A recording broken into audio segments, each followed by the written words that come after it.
Sudan's ambassador to the US has called for concrete steps against countries that back the paramilitary rapid support forces following widespread reports of atrocities carried out by its fighters in the city of el-Fasher. The RSF denies those reports. On Thursday, the RSF said it would agree to a humanitarian ceasefire as proposed by the US and Arab nations. Sudan's military-led government has yet to agree to it, and officials say they're cautious due to previous failed ceasefires. Meanwhile, Sudanese state media says the RSF launched drone strikes on Khartoum on Friday. Raids were also reported in the town of Atbara, north of Sudan's capital. The RSF has not claimed responsibility.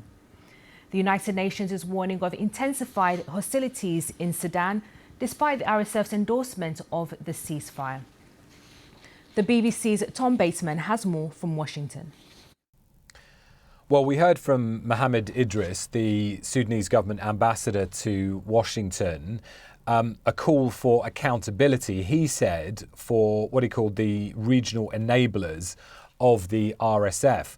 Now, the military-led government in Sudan has always accused the United Arab Emirates of being one of the countries that has armed the RSF. The UAE, for its part, has always denied that, despite the fact that there has been evidence compiled by the UN and independent experts pointing to the Emiratis arming the rapid support forces in Sudan. And all of this, of course, in the context of the RSF now having taken el-Fasher after an 18-month siege and widespread allegations of war crimes being carried out by the RSF during their attack on el-Fasher.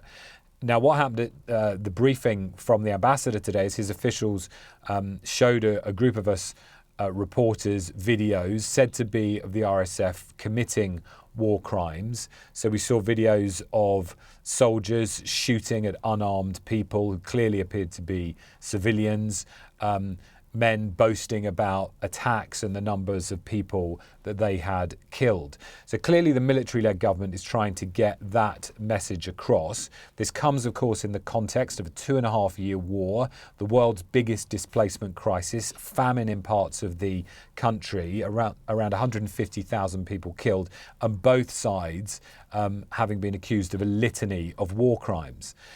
Now, the Americans are much more involved than they have been in recent months, with the Trump administration trying to pull together what they've called the Quad of countries. So that's the US and then 3 Arab nations that support opposing sides. So Saudi Arabia and Egypt on the one hand and the United Arab Emirates on the other. Now, they've got those countries to try and agree to a 3-month humanitarian truce, or to try and push the warring parties towards an agreement on a 3-month humanitarian truce. What we had this week was the RSF saying that they were prepared to agree to that, but so far we heard from Mr. Idris in terms of the Sudanese government's response that they say that they are still studying these proposals and at the same time calling on countries to hold to account the RSF for its actions in el-Fasher. Tom Bateman reporting from Washington there.